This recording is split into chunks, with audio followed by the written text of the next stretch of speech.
আসসালামু আলাইকুম প্রিয় শিক্ষার্থীরা, তোমাদের সবাইকে স্বাগত জানাচ্ছি আমাদের আজকের ক্লাসে।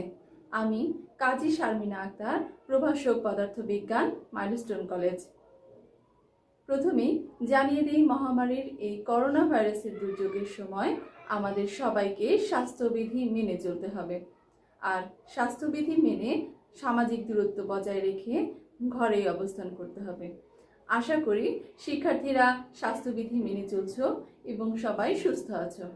তাহলে চলো শুরু করা যাক আমাদের আজকের ক্লাস, তরঙ্গ ও শব্দ।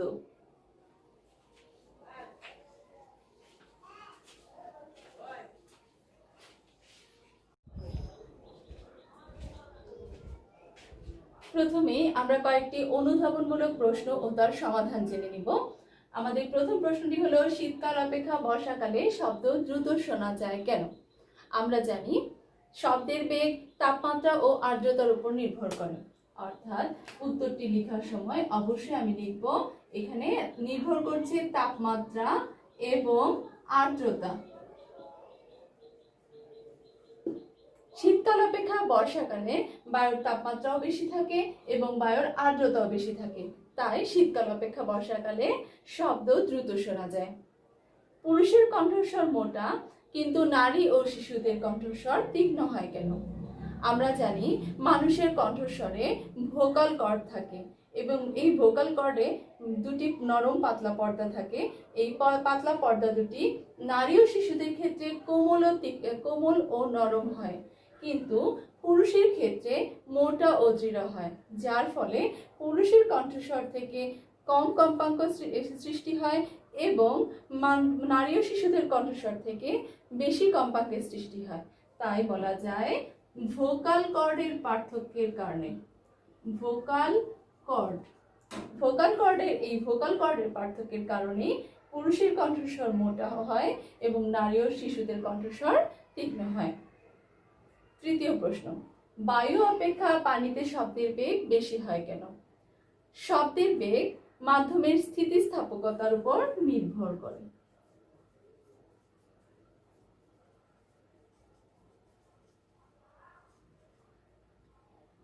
শব্দের বেগ মাধ্যমের স্থিতিস্থাপকতার উপর নির্ভর করবে। যে মাধ্যমের স্থিতিস্থাপকতা যত বেশি, সেই মাধ্যমের শব্দের বেগও তত বেশি। তাই বলা যায়, আমরা জানি বায়ু অপেক্ষা পানিতে স্থিতিস্থাপকতা বেশি হয়, যার কারণে বায়ু অপেক্ষা পানিতে শব্দের বেগ বেশি হয়।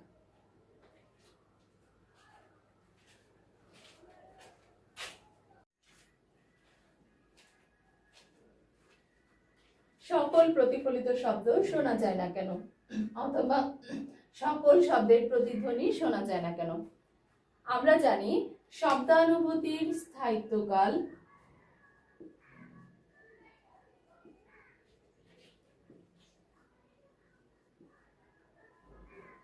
0.1 সেকেন্ড। অর্থাৎ কোনো শব্দ শোনার পর 0.1 সেকেন্ড পর্যন্ত এর রেশ আমাদের মস্তিষ্কে থেকে যায়। এই 0.1 সেকেন্ডের পূর্বেই যদি দ্বিতীয় কোনো শব্দ আমাদের মস্তিষ্কে চলে যায়, তবে আমরা দুটি শব্দকে আলাদা করে শুনবো না। তাই প্রতিধ্বনি শোনার জন্য শব্দকে অবশ্যই 0.1 সেকেন্ডের পর আমাদের মস্তিষ্কে পৌঁছাতে হবে, তবে আমরা সেই শব্দের প্রতিধ্বনি শুনতে পাবো। পড়ার ঘরে প্রতিধ্বনি শোনা যায় না কেন? পড়ার ঘরে তাপমাত্রা 0 ডিগ্রি সেলসিয়াস অপেক্ষা বেশি থাকে, আর আমরা জানি 0 ডিগ্রি সেলসিয়াসে উৎস ও প্রতিফলকের ন্যূনতম দূরত্ব 16.6 মিটার হলে প্রতিধ্বনি শোনা যায়।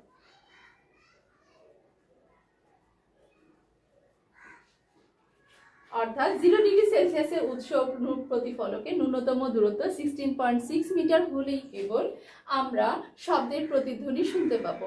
আমাদের পড়ার ঘরের তাপমাত্রা 0 ডিগ্রি সেলসিয়াস অপেক্ষা সর্বদা বেশি থাকে এবং উৎস প্রতিফলকের ন্যূনতম দূরত্ব 16.6 মিটার হয় না, তাই পড়ার ঘরে প্রতিধ্বনি শোনা যায় না। দিনের বেলা অপেক্ষা রাতের বেলায় শব্দের বেগ বেশি থাকে কেন? আমরা জানি শব্দের বেগ বায়ুর তাপমাত্রার উপর নির্ভর করে। দিনের বেলা অপেক্ষা রাতের বেলায় তাপমাত্রা কম থাকে, কিন্তু দিনের বেলা অপেক্ষা রাতের বেলায় কোলাহল কম থাকায় শব্দ অনেক দূর পর্যন্ত যেতে পারে। তাই দিনের বেলা অপেক্ষা রাতের বেলায় শব্দের বেগ বেশি থাকে।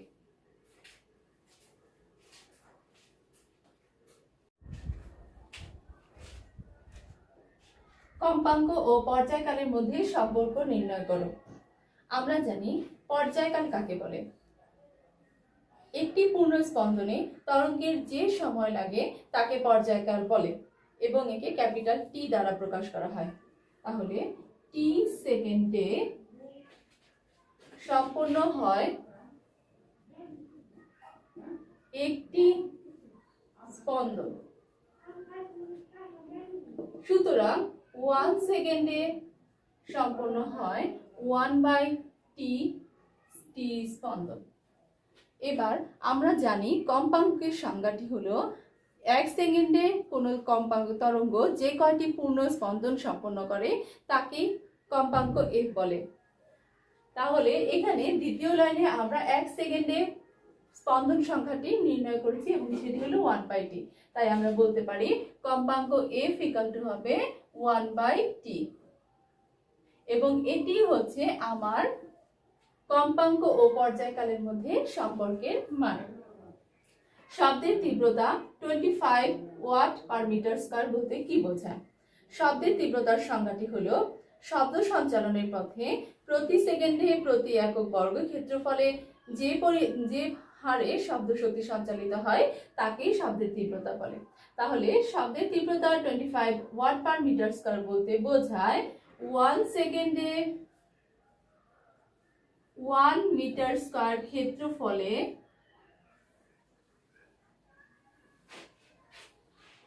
25 ওয়াট শব্দ শক্তি সঞ্চালিত হয়।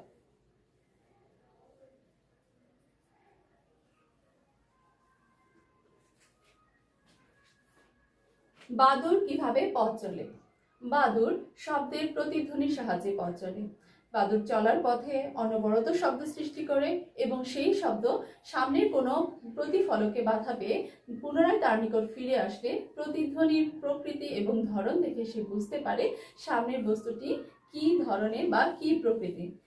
বাদুড় প্রতিধ্বনির সাহায্যে পথ চলে।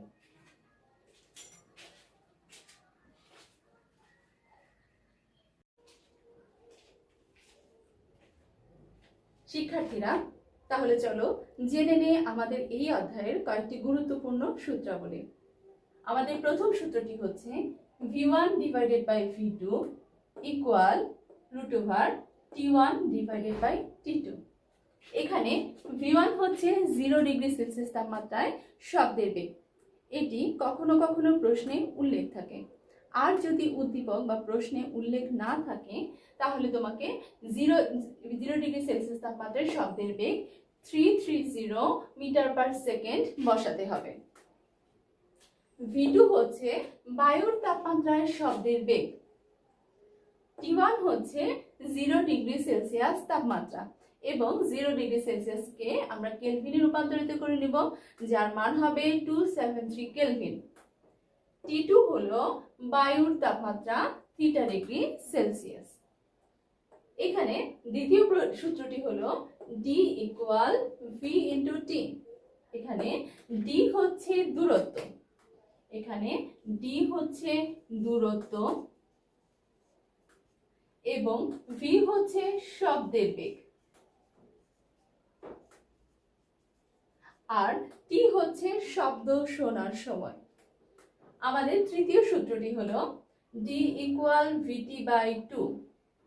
লক্ষ্য করো আমি এখানে লিখেছি প্রতিধ্বনির ক্ষেত্রে, অর্থাৎ যদি আমাদের প্রতিধ্বনির ক্ষেত্রে উৎস এবং প্রতিফলকের মধ্যবর্তী দূরত্ব নির্ণয় করতে বলে, কিংবা বাতাসের শব্দের বেগ নির্ণয় করতে বলে, কিংবা প্রতিধ্বনি শোনার সময় টি বের করতে বলে, তাহলেই কেবল আমরা এই সূত্রটি ব্যবহার করব। তাহলে চলো এর পরবর্তীতে আমরা একটি সৃজনশীল এর অনুশীলন ও তার সমাধান করি।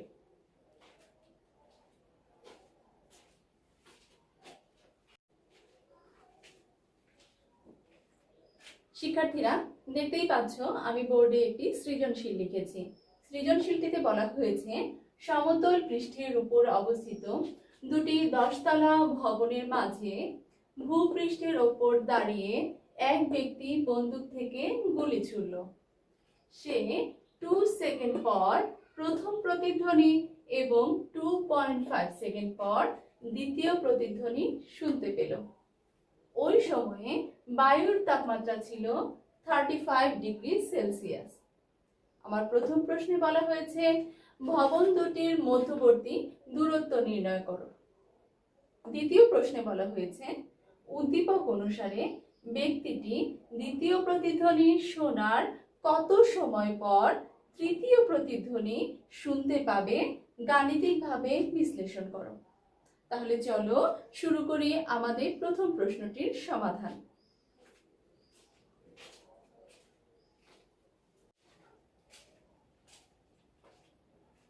শিক্ষার্থীরা, আমাদের প্রথম প্রশ্নটি ছিল ভবন দুটির মধ্যবর্তী দূরত্ব নির্ণয় করো। এখানে আমি একটি চিত্র এঁকেছি। এটি হচ্ছে আমার প্রথম ভবন, এটি হচ্ছে আমার দ্বিতীয় ভবন এবং দুই ভবনের মাঝামাঝি ব্যক্তি দাঁড়িয়ে আছে। ব্যক্তি থেকে প্রথম ভবনের দূরত্বকে আমি D1 ধরছি এবং ব্যক্তি থেকে দ্বিতীয় ভবনের দূরত্বকে আমি D2 ধরছি। আমার উদ্দীপকে আছে বায়ুর তাপমাত্রা 35 ডিগ্রি সেলসিয়াস। প্রথমেই আমি বায়ুর তাপমাত্রায় শব্দের বেগ নির্ণয় করব। তাহলে সমাধানের ক্ষেত্রে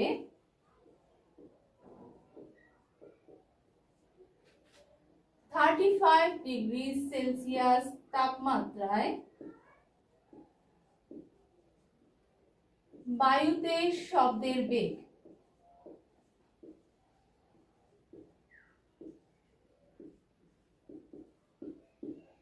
V2 হলে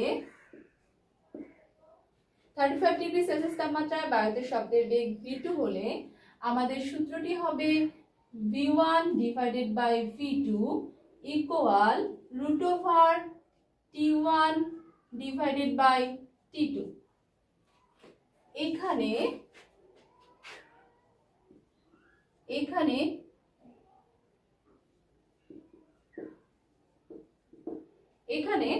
T1 হবে আমার 0 ডিগ্রি সেলসিয়াস তাপমাত্রা, T2 হবে আমার বায়ুর তাপমাত্রা। তাই আমি লিখতে পারি তাপমাত্রা T1 equal 0 degree Celsius equal 273 kelvin. অর্থাৎ আমি সেলসিয়াস তাপমাত্রাকে কেলভিন স্কেলে কনভার্ট করে নিব। এবার বায়ুর তাপমাত্রা T2 হবে 35 ডিগ্রি সেলসিয়াস। এই 35 ডিগ্রি সেলসিয়াসকে আমি কেলভিনে কনভার্ট করব, অর্থাৎ 35 এর সাথে আমি যোগ করে নিব 273 কেলভিন এবং সেক্ষেত্রে আমার উত্তরটি আসে 308 কেলভিন। যেহেতু আমি V2 বের করতে যাচ্ছি, আমার এখানে V1 এর মান দেয়া আছে। V1 হচ্ছে আমার 0 ডিগ্রি সেলসিয়াস তাপমাত্রা বায়ুতে শব্দের বেগ, যেটি আমাকে মুখস্থ রাখতে হবে।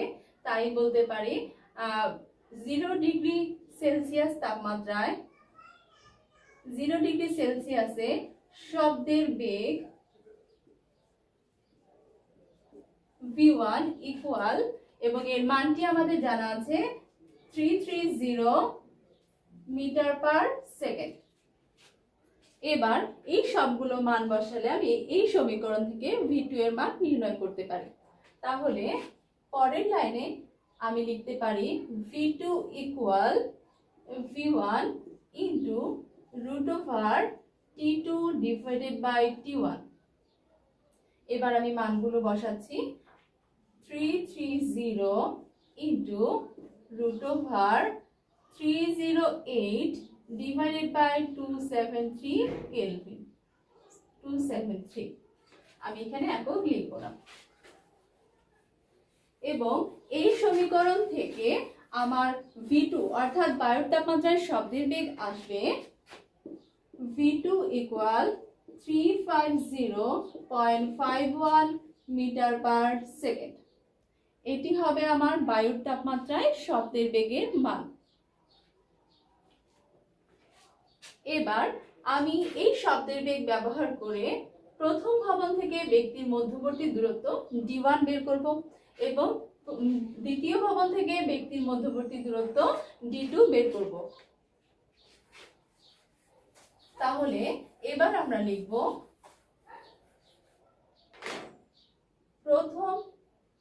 প্রথম ভবন হতে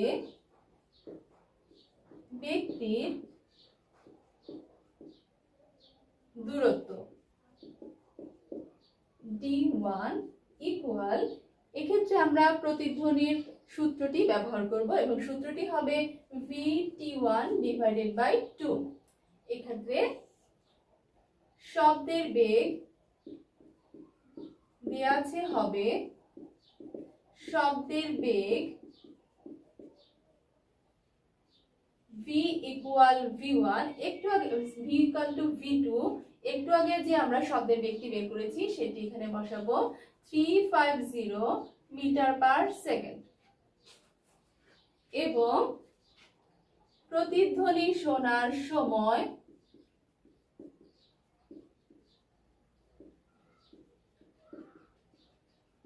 আমার প্রশ্নে দেয়া ছিল প্রথম প্রতিধ্বনি সময় ছিল 2 সেকেন্ড।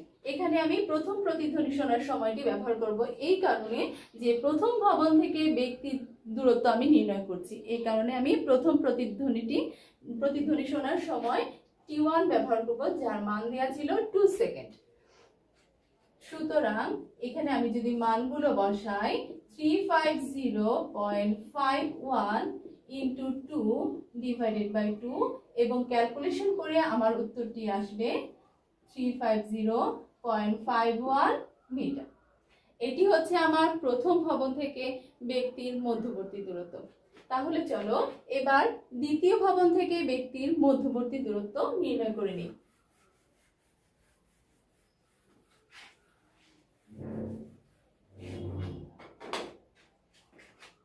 দ্বিতীয় ভবন হতে ব্যক্তির দূরত্ব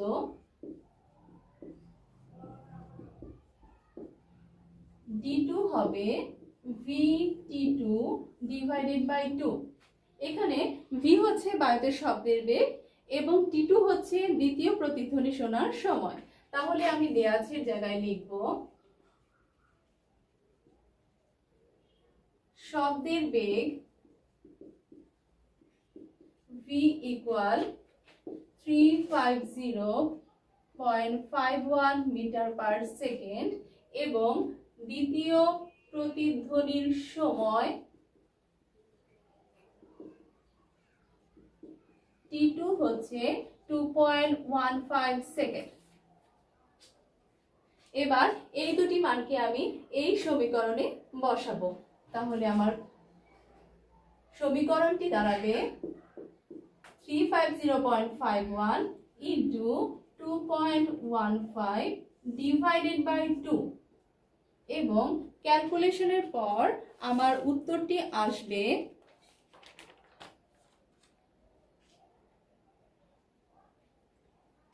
376.79 মিটার। তাহলে আমি d1 দূরত্বও জেনে গিয়েছি, d2 দূরত্বও জেনে গিয়েছি। তাহলে এবার d1 আর d2 যোগ করলে আমি মোট দূরত্ব d পেয়ে যাব। সুতরাং আমরা লিখতে পারি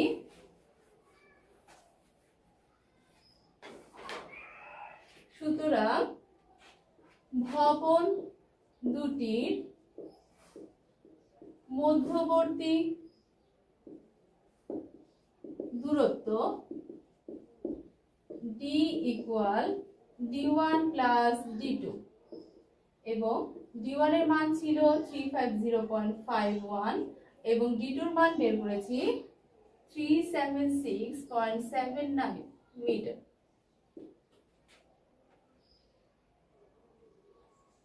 এবং এই দুটিকে যোগ করলে আসে 727.3 মিটার। অর্থাৎ আমার ভবন দুটির মধ্যবর্তী দূরত্ব দাঁড়ায় 727.3 মিটার। এটি আমার প্রথম প্রশ্নের উত্তর।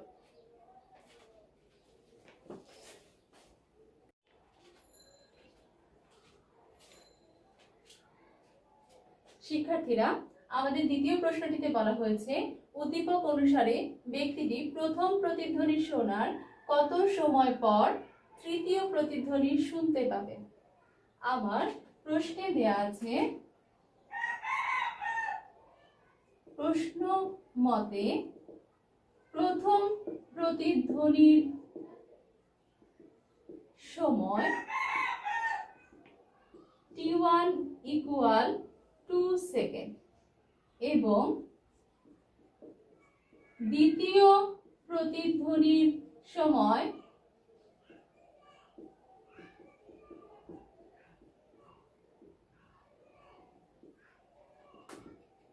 t2 equal 2.15 second.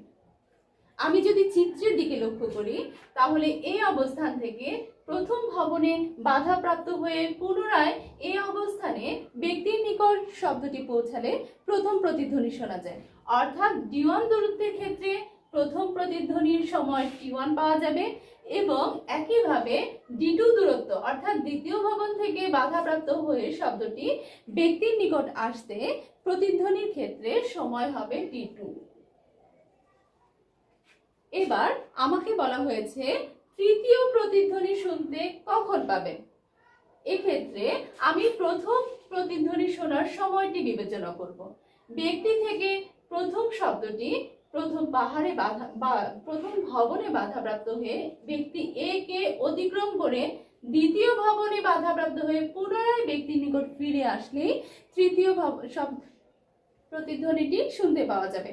আমি আবার বলছি, এই অবস্থান থেকে উৎপন্ন শব্দ প্রথম ভবনে বাধাপ্রাপ্ত হয়ে পুনরায় দ্বিতীয় ভবনে বাধাপ্রাপ্ত হয়ে এই অবস্থানে অর্থাৎ ব্যক্তির নিকট পৌঁছালেই তৃতীয় প্রতিধ্বনি শোনা যাবে।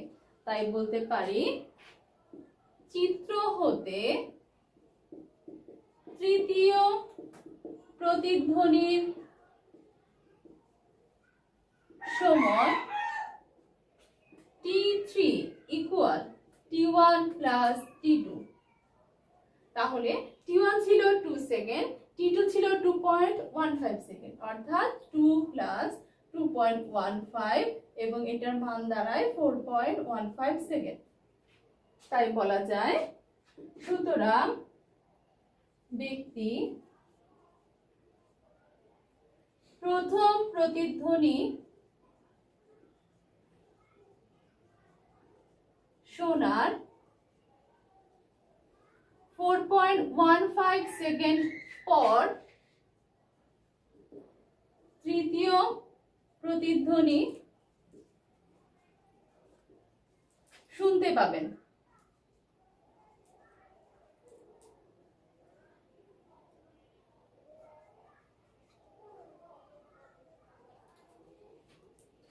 আশা করি শিক্ষার্থীরা আজকের সৃজনশীলটি এবং আজকের লেকচারের সকল বিষয় বুঝতে পেরেছো। যদি তোমরা কোনো সমস্যার সম্মুখীন হও অবশ্যই তোমার বিষয় শিক্ষককে জানাবে এবং আজকের লেকচার থেকে সৃজনশীলটি তোমাদের জন্য হোমওয়ার্ক হিসেবে থাকবে। আশা করি শিক্ষার্থীরা সবাই সুস্থ থাকবে এবং ভালো থাকবে। সবাইকে ধন্যবাদ।